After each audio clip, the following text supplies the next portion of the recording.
Sorai Tovim Likulam. Fica difícil subir aqui depois que um Zaken Raham subiu. A gente fica desnorteado, né? Não fica? A gente fica desnorteado porque fazer o que depois disso aí, né? Fica desnorteado. Eu também quero agradecer o Rabino Maurício por ter me convidado, né? Para estar no meio de tão proeminentes homens que já falaram e vão falar. A gente fica meio que também desnorteado, né? Nisso eu também quero contar um midrashim rápido, enquanto estou arrumando um equipamento para ligar o pendrive.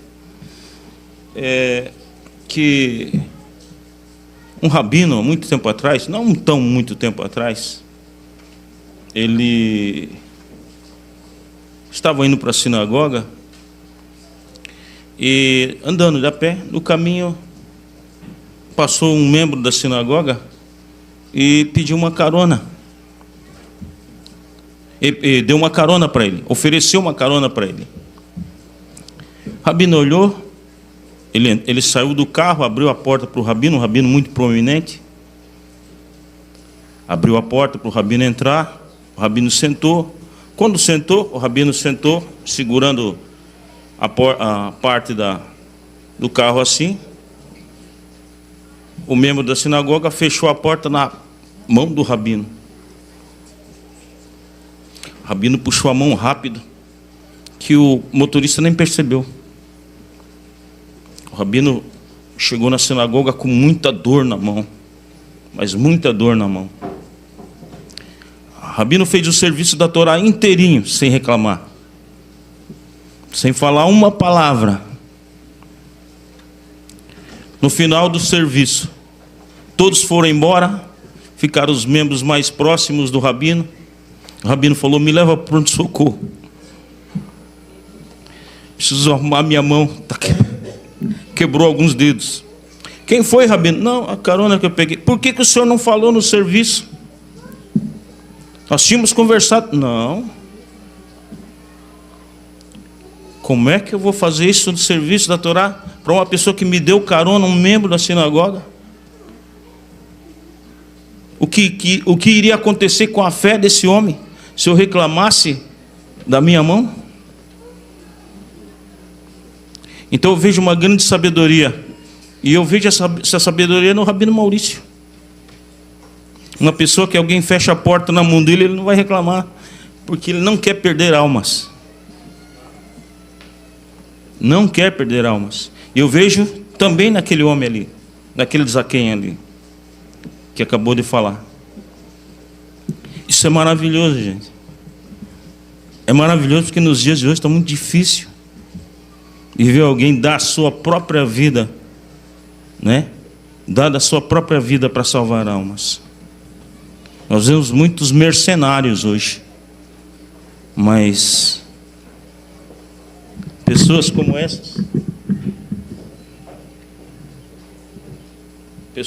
essas maravilhosas, isso é muito difícil. Muito difícil. Eu quero convidar vocês hoje para uma viagem. Vamos viajar comigo. Eu vim de Iguape, uma cidade que fica no litoral sul. Por isso o sotaque é mais parecido com o sotaque de paranaense do que de São Paulo, né? Nós somos bem próximos de Curitiba, então o sotaque é bem parecido com o sotaque. Vou baixar um pouco aqui que eu sou pequenininho. Amém? O tema que o rabino permitiu que eu apresentasse aqui, diz respeito a mim mesmo. Eu sou Anusim, sou filho de descendentes do povo judeu, do Nordeste, sou oriundo de Pernambuco, embora o sotaque não revele, mas eu sou oriundo de Pernambuco, né? Meus pais eram primos, né? Vim descobrir um pouco antes da morte do meu pai. Ele nos confessou que era primo da minha mãe, por isso chamava meu avô de tio, eu não sabia, né? Mas fiquei sabendo antes dele morrer. Esse tema é muito caro para mim e para todos os anunciantes, todos os descendentes judeus e 70% da população brasileira, segundo uma pesquisadora famosa da USP, que já morreu, me esqueço o nome dela, Anitta, isso, exatamente. Segundo uma pesquisa dela, 70% do povo brasileiro tem sangue judeu nas veias. 70%. Então, muitas vezes você está aí achando, por que eu estou aqui hoje? Por que eu estou numa sinagoga? Por que eu não estou na igreja? Porque é uma locução interior, um chamado interior que o Eterno está fazendo para os anunciantes, para os descendentes, para os desgarrados de Israel voltarem, fazerem techuvá, retornarem para a casa do Pai, para a verdadeira casa do Pai. E o que eu quero apresentar para vocês é o início dessa caminhada. No ano 70, depois de Cristo, o segundo templo foi destruído por um general chamado General Tito. Ele entra em Israel, destrói o templo, queima todos os templos. Uma profecia de Yeshua é cumprida ali, que não sobraria pedra sobre pedra, porque incrustado nas rochas do templo que desmoronou estava o ouro. E eles arrancaram pedra sobre pedra, cumpriu-se a profecia de Yeshua. E nisso também eles levam todos os tesouros do templo, inclusive a menorá, que se encontra no Vaticano e até hoje não devolveu. Está lá a menorá do templo, foi levada para lá. E uma boa parte do povo judeu saiu de Israel com medo de morrer. Ficou uma parte, mas uma boa parte saiu de Israel com medo de morrer. Eu quero que vocês abram a Bíblia, suas Bíblias aí, no livro de Romanos. Não quero ficar sozinho aqui com esse texto, sabe? Até parece que eu estou provocando com esse texto, mas o texto diz assim, só porque eu sou anuncio, eu coloco esse texto. É interessante você guardar esse texto, refletir nele, sempre que possível. O texto diz, que vantagem há, então, em ser judeu? Ou que utilidade há na circuncisão? Paulo perguntando em carta aos Romanos. Muita, em todos os aspectos, em todos os sentidos. Principalmente porque aos judeus foram confiadas as palavras ou os oráculos de Deus. Foram confiadas as palavras, a Torá, a lei de Deus, o ensino que você está aprendendo hoje aqui na sinagoga, foram confiados a este povo, chamado judeu. Então, que importa se alguns deles foram infiéis? Muitos estão criticando o povo judeu, dizendo, eles não prestam, eles são deicidas, não é isso? Eles não merecem estar no nosso meio. Mas Paulo está questionando aqui. Paulo está dizendo, que importa se alguns deles foram infiéis? Quantas vezes o povo judeu foi infiel? E quantas vezes Deus os trouxe de volta para Israel? Quer dizer que agora está tudo perdido? Paulo está dizendo que não. Paulo vai dizer que a sua infidelidade anulará a fidelidade de Deus? Ele responde, de maneira nenhuma.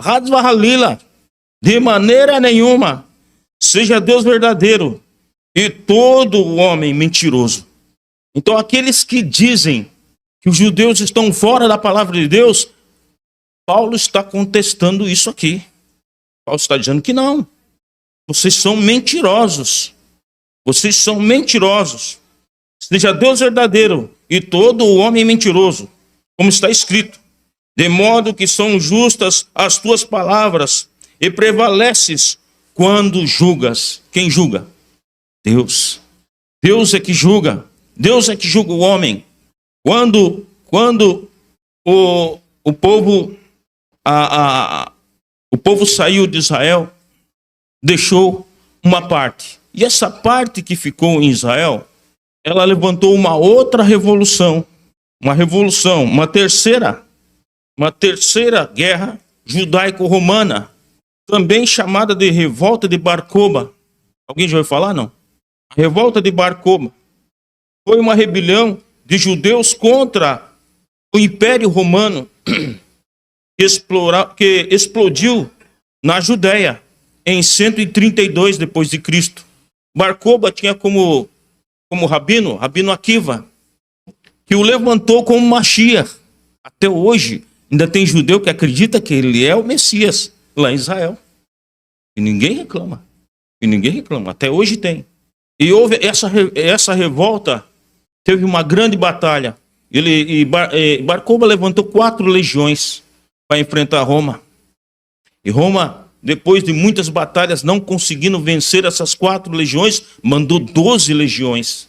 E aí destruiu todas as 4 legiões. E aí houve uma verdadeira debandada do povo para fora de Israel. E aí diáspora. E aí Espanha. E aí Turquia. E aí outros países. O povo saiu fugindo da morte. Porque a violência aqui de 12 legiões para cima de Israel não aguentou. Não aguentou. Eu quero que vocês abram a Bíblia agora para nós começarmos. Isso aqui é a introdução. Para nós começarmos a nossa caminhada no livro de Apocalipse, capítulo 12, verso 1 em diante. A nossa caminhada vai começar agora. Porque agora nós já estamos escapando, fugindo de Israel da morte. Eu quero que vocês prestem atenção nesta leitura. Vou pedir vamos trabalhar juntos aqui, eu gosto de trabalhar junto. Pedir para alguém fazer essa leitura. Tem outro microfone aí para alguém fazer essa leitura? Para nós? O rabino, pode ser o rabino Maurício. Pode ser. Nós vamos trabalhar juntos. Porque essa caminhada nós temos que fazer juntos. Não podemos fazer separados. O povo judeu, ele resistiu junto, não separado. Por gentileza. Pode fazer a leitura para nós, por gentileza. 12 do verso 1 em diante. A seguir foi visto um grande sinal no céu, uma mulher vestida com o sol, com a lua debaixo dos pés e sobre sua cabeça uma coroa com 12 estrelas. Ela estava grávida e a ponto de dar à luz, gritando por causa das dores do parto.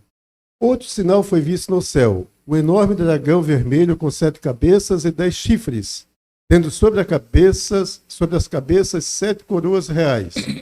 Sua cauda arrastou consigo 1/3 das estrelas do céu, lançando-as à terra. Ele parou diante da mulher que estava para dar à luz, a fim de devorar seu filho, assim que nascesse. Ela deu à luz um filho, um homem, que governará todas as nações com cetro de ferro. Mas seu filho foi arrebatado para junto de Deus e de seu trono. Ela fugiu para o deserto, para o lugar que lhe havia sido preparado por Deus, para que ali fosse cuidada durante 1260 dias. A seguir, houve uma batalha no céu. Micael e seus anjos lutaram contra o dragão, e o dragão e os seus anjos revidaram. Mas estes não foram suficientemente fortes, de modo que não mais havia lugar para eles no céu.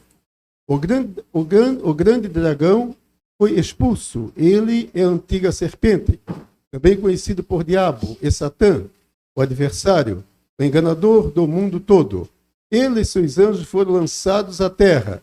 Então ouvi uma forte voz do céu dizendo: agora veio a vitória, o poder, o reino do nosso Deus, e a autoridade do seu Mashiach, porque o acusador dos nossos irmãos, que os acusa dia e noite diante de Deus, foi lançado fora.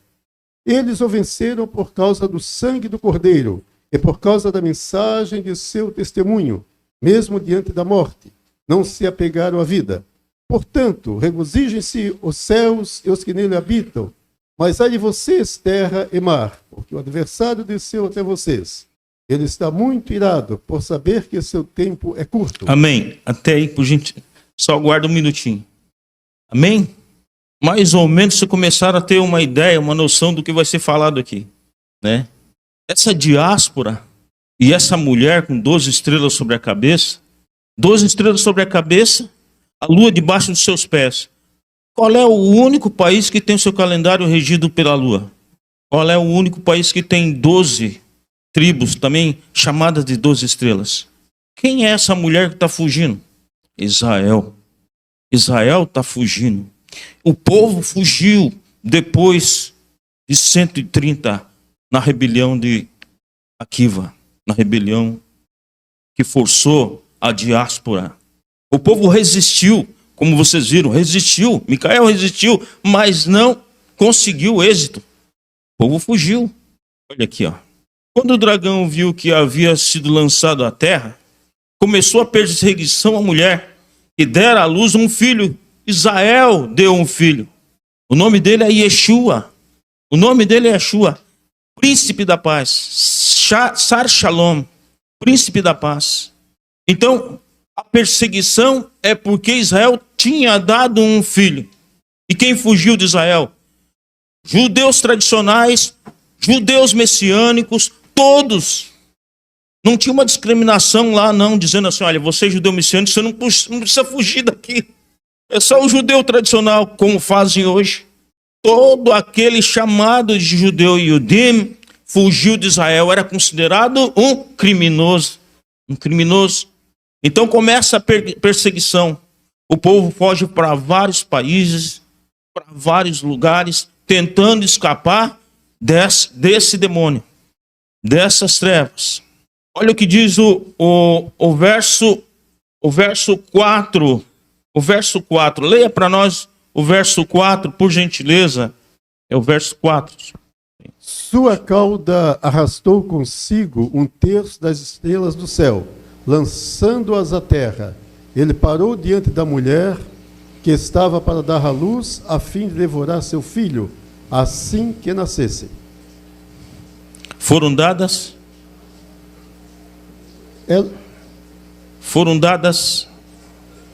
Verso 4. Verso 4, mas vai. E sua cauda arrastou consigo um terço das estrelas do céu, lançando-as à terra. Ela parou diante da mulher que estava para dar à luz, a fim de devorar seu.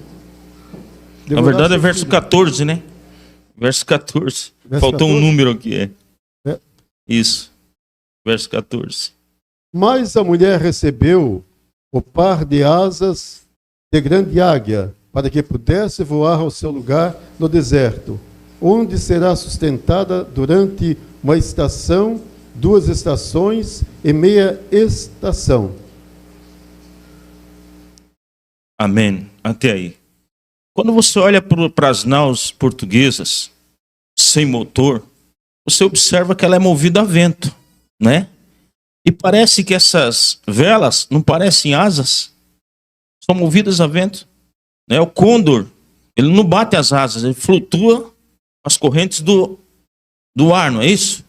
Grandes asas. A fuga dos judeus dessa diáspora se deu por navios, se deu por todo tipo por camelos, mas nós vamos notar lá na frente que a maior fuga se deu por navios, e navios à vela, grandes asas. Vocês estão entendendo o que está dizendo essa profecia? Depois que o povo fugiu da diáspora, o povo chegou à Espanha. Da Espanha houve a Inquisição. A Inquisição foi muito forte na Espanha. O povo fugiu para Portugal. Muitos fugiram para Portugal. E chegando em Portugal, eles enfrentaram a Inquisição novamente. A Inquisição foi instalada por causa de uma rainha espanhola que queria se casar com Dom João. E ela exigia que a Inquisição tivesse lá em Portugal. E a Inquisição também foi muito forte lá em Portugal. Teve um evento lá em Portugal,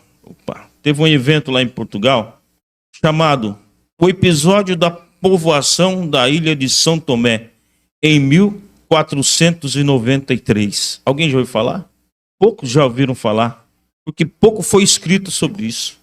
Esse evento, irmãos, já em Portugal, o povo em Portugal, esse evento causou o seguinte: o episódio da povoação da ilha de São Tomé, em 1493, é que, na época, o rei não tinha gente suficiente para ocupar os territórios conquistados. Lançou mão dos judeus exilados como se fossem gado de abate. Embora sejam raros os registros, por isso que eu falei que muito pouca gente conhece isso, embora sejam raros os registros oficiais, o marrano Samuel Uski resgata essa página perdida da história no livro Consolações às tribulações de Israel. Pouca gente conhece esse livro. Pouquíssima gente conhece esse livro. Continua. Segundo ele, olha que interessante. Segundo ele, de forma autoritária e retaliatória, Dom João II decretou a deportação de crianças para povoar a ilha, a revelia dos pais, contra os pais. Ainda de acordo com o autor, essa decisão do rei rendeu cenas tristes e doidas despedidas. Doidas despedidas entre pais e filhos, banhados de lágrimas, que por muito tempo ecoaram no porto de Lisboa. Muito pouca gente conhece a Praça do Rossio. Alguém já vai falar da Praça do Rossio, lá em Portugal? Uma praça que tem uma história muito triste. O povo de Israel. Os gentios, os agentes do rei, puxavam meninos e meninas dos braços das mães desconsoladas, enquanto velhos judeus honrados eram arrastados pelas barbas com violência. Alguns exilados se ajoelhavam diante do monarca, implorando-lhe para zarparem junto a seus filhos queridos. Mas era em vão qualquer tipo de apelo. Em relato pungente, os que expõem comoção na cena em que uma mãe, desprovida de misericórdia, toma um filho nos braços, no alto do navio, no porto de Lisboa, e se lança ao mar, abraçados como uma só criatura, preferindo a morte ao suplício. Usque não isenta em caracterizar como verdadeiros cães os portugueses. Esse episódio, irmãos, da Praça do Rossio, em que eles tomavam as crianças menores de 12 anos, de até 12 anos, dos braços das mães e dos pais e dos avós, é um dos episódios mais tristes da história do povo judeu. Imagine uma mãe perdendo seu filho de 4 anos, de 5 anos de idade, sendo levado para jogar numa ilha chamada Ilha de São Tomé, sendo jogado sem ninguém para ajudar. O desespero causou um trauma tão violento na cabeça das mulheres judias e descendentes de judias, que até hoje as mães, essas mães que têm o sangue judeu ainda, tremem quando seus filhos saem de casa. Está no DNA das mulheres e no DNA dos pais. Treme quando seus filhos saem de casa, elas ficam apavoradas. Isso vem dessa história aqui. Historiadores, os sábios dizem que está no DNA das mulheres. Então, quando você sente um pavor, quando seus filhos estão viajando e você não tem o controle de onde eles estão, para onde eles foram, vem desses fatos tão tristes e caros para nós. Então, a serpente, voltando ao texto, então a serpente fez jorrar da sua boca água como um rio, para alcançar a mulher e arrastá-la com a correnteza. A terra, porém, ajudou a mulher, abriu a boca e engoliu o rio que o dragão fizera jorrar da sua boca. Nós vimos esse povo desesperado tentando fugir para um lugar seguro. Quando apareceu a oportunidade das Américas, eles entraram no navio e vieram, porque tinha um mar que o dragão tinha lançado sobre eles. Eles encontraram a terra que podia escondê-los. E já já eu vou falar o esconder. Já já eu vou contar o esconder. As arbitrariedades do rei rumo à conversão forçada. O rei, vendo que muitos judeus estavam saindo de Portugal, ele resolveu fazer uma conversão forçada. Porque por mais que odiasse, nos odeiem, a capacidade do povo judeu de matemática, de ciência, é muito alta. Haja visto as realizações de Israel nos dias de hoje. Tomografia, pendrive, GPS, e outras tecnologias criadas pelo povo de Israel. Então, naquela época, o povo de Israel dominava sobre diamantes, sobre ouro, sobre tudo, sobre contas. Israel viu esse potencial sendo escoado com a migração do povo para fora de Israel. Então, o rei decidiu tomar uma decisão: vamos parar essa migração. Em abril de 1497, Dom Manuel determinou o sequestro das crianças menores de 14 anos entre os judeus que relutavam em aderir ao catolicismo e insistiam em deixar o país. Queriam deixar o país. Então ele tomou essa providência, tomar essas crianças. Isso significava que as meninas e meninos judeus deveriam ser batizados à força e distribuídos pelas cidades e aldeias para serem doutrinados por famílias católicas. O decreto provocou desespero, com pais e mães abraçados inutilmente aos filhos para evitar a separação. Mais uma vez, as mães judias e os pais judios passam de novo por um problema. E aí você me pergunta, por que eu fico preocupado quando meu filho e minha filha saem de casa e eu fico no relógio, eu fico no celular, no WhatsApp? Tá, chegou? Está no DNA, está no sangue. A preocupação com os seus filhos. O decreto provocou desespero com os pais e mães abraçados inutilmente aos seus filhos para evitar a separação. A mesma medida depois foi estendida também aos menores de 20 anos. Ele não poupou ninguém. Ele queria tomar posse desse povo, escravizando esse povo. Dessa maneira, famílias tradicionais do judaísmo, como a do último Gaon de Castela, Isaac Abaod, alguém já ouviu falar desse nome? Isaac Abaod, viram-se forçadas a adotar oficialmente outra confissão, como presas a uma armadilha infame. Morto na cidade do Porto em 1493, o patriarca foi poupado de testemunhar a conversão, inclusive dos seus próprios descendentes.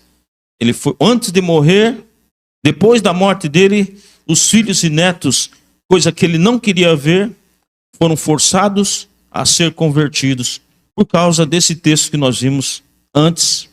Um de seus netos, que também se chamava Isaac Aboab, passou a se chamar Henrique Gomes ao ser batizado. Na mesma oportunidade, também se tornou cristã a família de Abraão Espinosa, que viria a ser bisavô do futuro filósofo Baruch Espinosa, que todos conhecem. Então, por aqui você já está vendo que está havendo uma mudança. O judeu que chegou em Portugal fugindo, agora parece que está se escondendo de alguma forma, com nomes diferentes. Escondendo com nomes diferentes. A terra, o texto anterior, a terra acolheu a mulher, né? Escondeu a mulher. A terra escondeu a mulher. Como escondeu a mulher? Com nomes diferentes.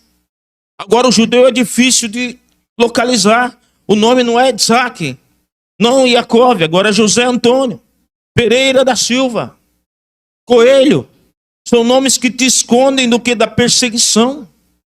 Mas você não deixa de ser judeu. Mas não era só isso. Ainda a proteção do povo ainda não estava garantida. Mas dessa data em diante, a partir desse ano, praticamente deixaram de existir judeus declarados em Portugal. A partir desta data, não existiu mais judeu declarado, entende? O medo era tão grande que eles precisavam se esconder no nome. Então o texto de Apocalipse dizendo que a terra escondeu a mulher do rio que o dragão havia soltado, começa a ter um sentido aqui. Ela nos escondeu, ou posso dizer, nos escondeu até hoje, pelo nome dessa forma. Hoje eu não tenho um nome judaico na minha certidão de nascimento. Rabino Maurício, nome judaico na certidão de nascimento? Não temos para preservar a nossa segurança. A partir daí, no porto, no terreno onde existiu a judiária, o povo judeu morava ali, uns cortiços judaicos, foram construídos uma igreja e um convento que recebeu o nome de São Bento da Vitória. Por quê? Porque, simbolizando para os idealizadores o triunfo da igreja sobre a sinagoga. Eles quiseram apagar tudo do povo judeu. Mas mal sabia eles, estavam cumprindo a profecia, estão escondendo eles. Escondendo por um tempo, 2 tempos e meio. Depois de 2 anos de aventura por mares nunca dantes navegados, Vasco da Gama foi recebido com festa em Lisboa ao regressar das Índias em outubro de 1499. Era o novo herói nacional, mas naqueles dias Portugal já fazia a contagem regressiva para a partida da esquadra de Cabral rumo ao descobrimento do Brasil, ocorrido em abril de 1500. A nossa fuga estava sendo preparada com Cabral. A fuga dos judeus, que agora já não eram chamados mais judeus, eram chamados de cripto-judeus ou de cristãos novos. A fuga profetizada, e eu tenho quase certeza, ou certeza total, que está nessa profecia de Apocalipse 12. A fuga que nos esconderia por um tempo da Inquisição e da perseguição. O massacre de Lisboa. Antes dessa fuga, teve um outro massacre em Lisboa. Nosso povo tem sofrido, mas vai chegar um dia e cessará todo o sofrimento do povo judeu. Diga Baruch Hashem. Olha o que diz esse texto. Episódio marcado por um descontrolado ataque aos cristãos novos. Já eram cristãos novos. Já havia sido a conversão forçada. Mas mesmo assim, lá em Portugal, ainda não estavam seguros. Porque aqueles que mudaram de nome eram conhecidos por ser cristãos novos, ex-judeus, cristãos novos. Não estavam seguros ainda. Não tinham segurança. Com saldo de cerca de 4.000 mortos. A escalada de violência surgiu no convento de São Domingos, no dia 19 de abril, domingo de Páscoa.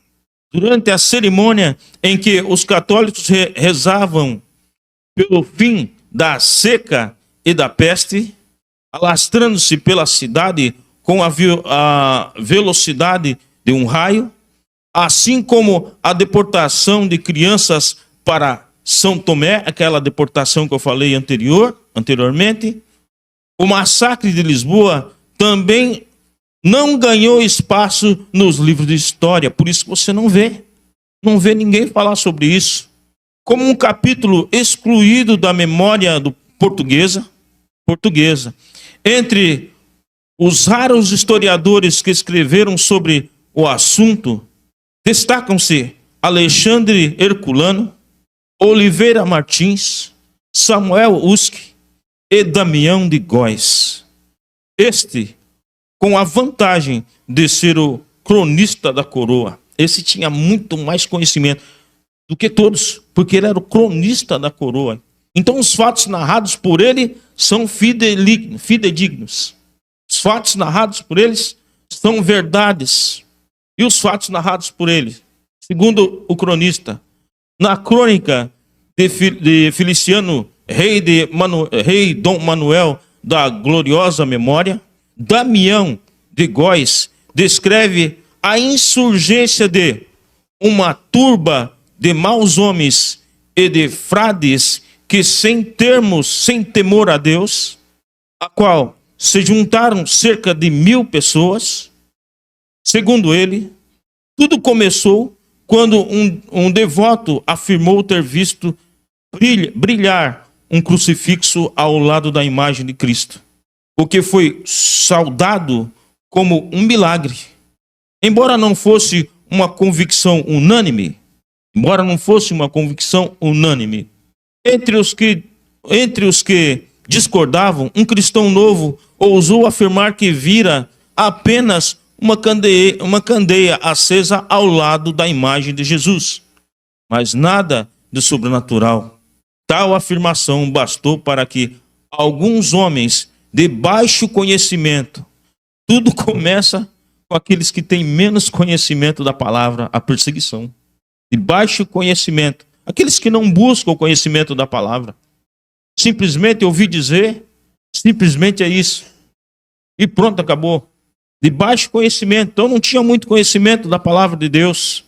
Arrastaram o cristão novo pelos cabelos para fora da igreja para, em seguida, matá-lo e queimar o seu corpo. Mas por que eles fizeram isso? E só deu nisso? Não. O negócio ficou muito pior. O cronista acrescenta que, em meio ao tumulto, um frade fez um sermão incitando a massa, seguido de 2 outros frades que saíram do mosteiro com um crucifixo nas mãos, aos brados de heresia, heresia, heresia, heresia, gritando heresia. Com a morte de Dom Manuel, seu filho Dom João III subiu ao trono em 13 de dezembro de 1521, aos 19 anos, com ódio represado no coração e 1000 ideias na cabeça. Admirador da avó materna, a rainha Isabel, uma rainha louca, possessa, obediente à Inquisição, que gostava de matar o povo judeu de todas as formas, a rainha Isabel de Castela. O novo rei queria trazer a Inquisição a Portugal o mais rápido possível, iniciando de imediato uma caça aos marranos. Marranos, a palavra marrano, em Portugal é porco, né? O nome que eles deram para os cristãos novos, para os judeus, porco, marranos. Então toda vez que você escuta um judeu marrano, isso aí não é uma homenagem, né? É pejorativo, chamando de porco, né? Filipe III, o rei inquisitor do Brasil. Filipe III foi o rei inquisitor do Brasil. A Inquisição estava em Portugal. Todas essas perseguições que você viram em Portugal. Agora, depois que nós fugimos para o Brasil, levanta-se o inquisitor para perseguir o povo judeu no Brasil. Faz muito tempo? Não.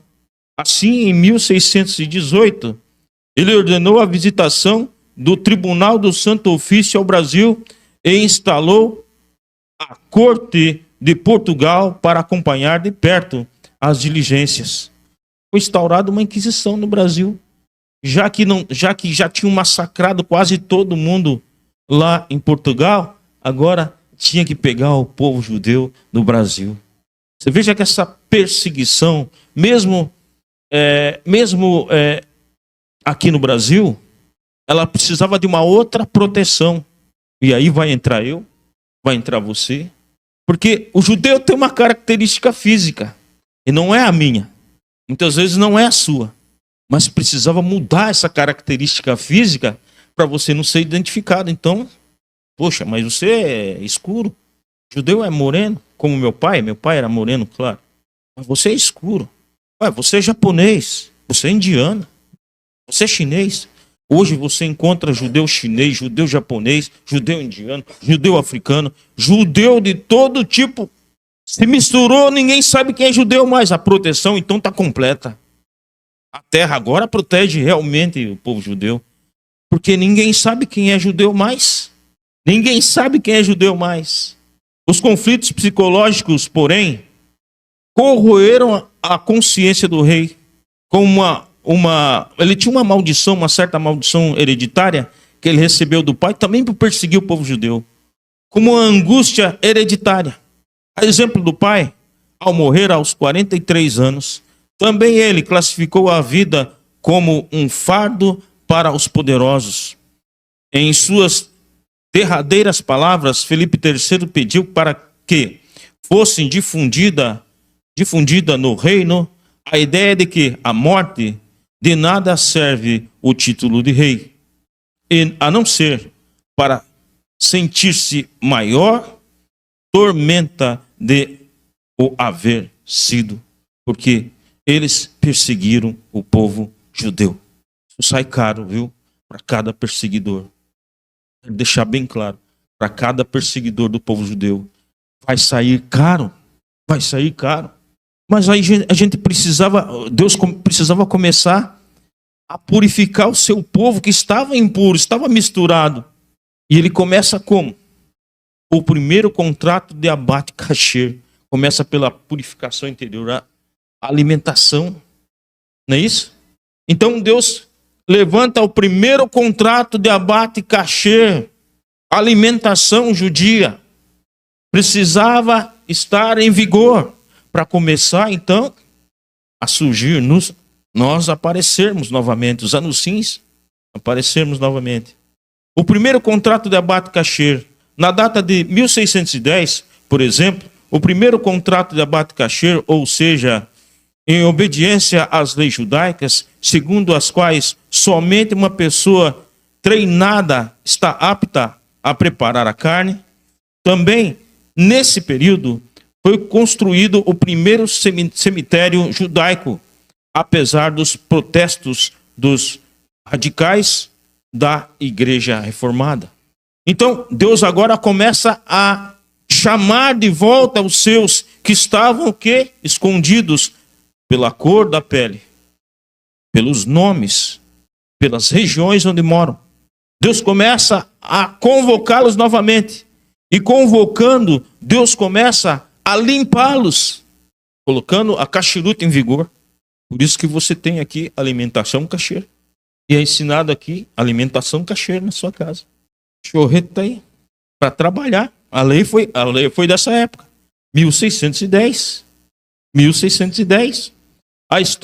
O historiador José Antônio Gonçalves de Melo afirma que, a partir de 1635, houve uma debandada dos judeus para a terra do açúcar, no Brasil.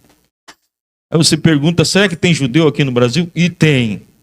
Você está sentado aqui e está perguntando se tem. E tem. E tem muitos. Melo elaborou uma lista extraída de um livro de atas da WIC ainda existente, cobrindo o período entre 1º de janeiro de 1635 a 31 de dezembro de 1636. Isso aqui são documentos, viu? Isso aqui são documentos.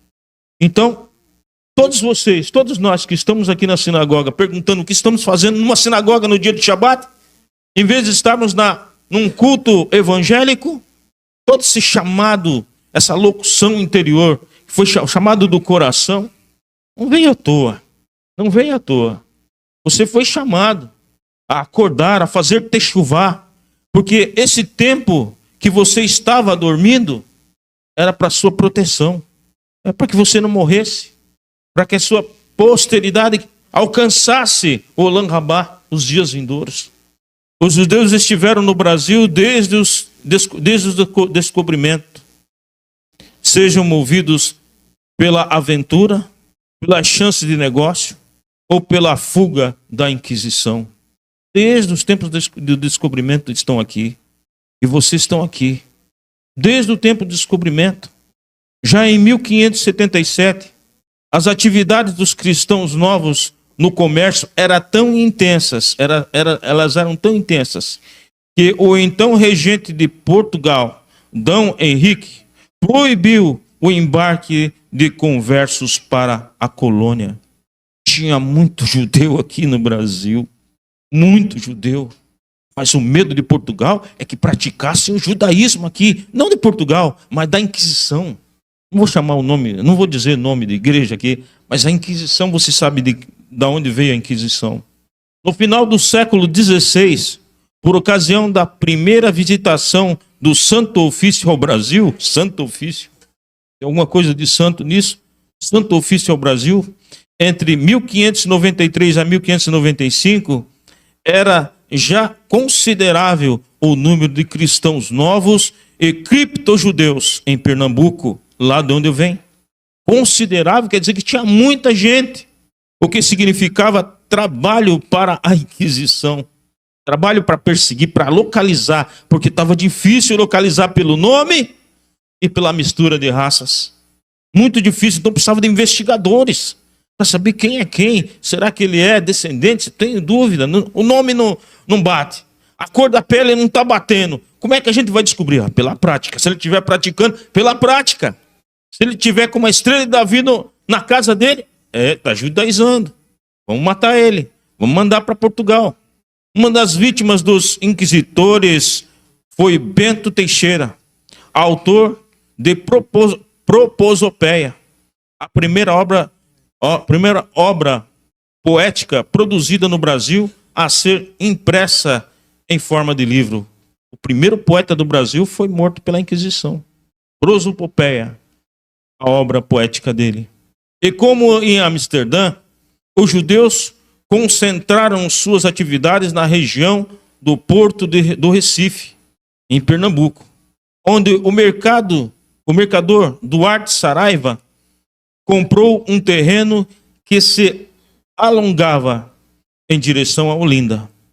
Outros comerciantes aderiram, e de modo que, a partir de 1636, o quarteirão passou a ser conhecido como Rua dos Judeus, de tanto judeu que tinha. De tanto judeu que tinha. O judeu achou uma certa liberdade ali porque a Holanda dava essa certa liberdade. A Holanda estava dando essa certa liberdade. Os holandeses que chegaram aqui para colonizar, em Pernambuco, para ali colonizar também, né? A partir de 1636, o quarteirão passou a ser chamado Rua dos Judeus. Denominação que se manteve até 1654, quando os holandeses foram expulsos do Brasil. Essa é a gravura da rua. Você está vendo uma rua totalmente judaica, cheia de judeu. Se você prestar atenção aí e olhar bem profundamente, talvez você ache um antepassado seu aí andando aí no meio. Acha que não? Não existia ninguém no Brasil.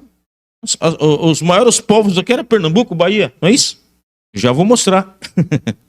Já vou mostrar. Inaugurada em 1636, a Kahal Kadosh Sur Israel, comunidade santa da rocha do Rochedo de Israel, surge como um marco da história do judaísmo mundial, numa época marcada pela intolerância religiosa. Para os judeus, mais que uma conquista coletiva, o templo representava a realização de um sonho, em contraste com as perseguições sofridas na Espanha e em Portugal e em outros países da Europa. Nesse mesmo tempo se teve o poder de construir uma sinagoga no Brasil, contra tudo e contra todos. Mas os anunciins continuavam se escondendo. A sinagoga não foi motivo de reunir mais os judeus, porque o medo da Inquisição, meus pais ainda tinham. Quando eu era criança, eu perguntava ao meu pai, por que a gente não pode brincar no dia do Judas, de bater no Judas? E ele nunca me falou nada, mas não deixava a gente brincar. Não sei se aqui tinha essa brincadeira de bater no Judas. Você pendurava um boneco lá e batia no Judas. E tacava fogo ainda, né? Meu pai nunca deixou a gente brincar disso. Malhar o Judas, isso. Alguém já ouviu falar? Malhar o Judas? Meu pai nunca deixou, a gente não sabia. Malhar o Judas. E o judeu continua escondido. Mas chegou o tempo, gente. Chegou o tempo que o Eterno está pedindo uma techuvá, um retorno. Chegou o tempo dele acordar você e dizer, olha, hoje você acordou judeu. Hoje você não é mais um povo desgarrado. Hoje você tem uma herança. E ela não é nesse país. Hoje você pertence a uma tribo. E essa tribo não é de índio. Embora tenha o respeito dos índios, todos os índios, claro. Mas nós temos tribo também. Eu estou vendo aí Dan, Naftali, estou vendo Yosef, estou vendo Judá, estou vendo muitas tribos aqui. Agora, nesse momento.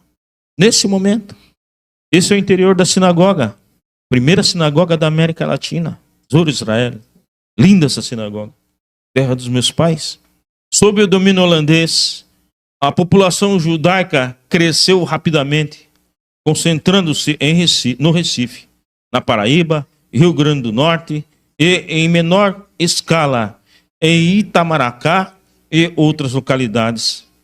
Para ter uma ideia dessa evolução, o Recife tinha apenas cerca de 130 casas em 1630. Olha a diferença de 9 anos, depois de 9 anos. Passando para mais de 2.000 em 1639. 9 anos e pulou para mais de 2.000, de 139. Você pensa que não tem sangue judeu? Não tinha ninguém no país. O que saiu de lá para cá misturou tudo para nos esconder, para nesse momento nós levantarmos para acordar o povo de que a Torá vive, a palavra de Deus é viva, a lei de Deus é eterna. Não se encerrou o livro está aberto, o livro ainda está aberto. A população era composta por pessoas de diversas origens, por isso a mistura, diversas origens, mas em comparação aos demais moradores, o número de judeus era tão expressivo que dava a impressão de que se tratava de uma cidade puramente judaica.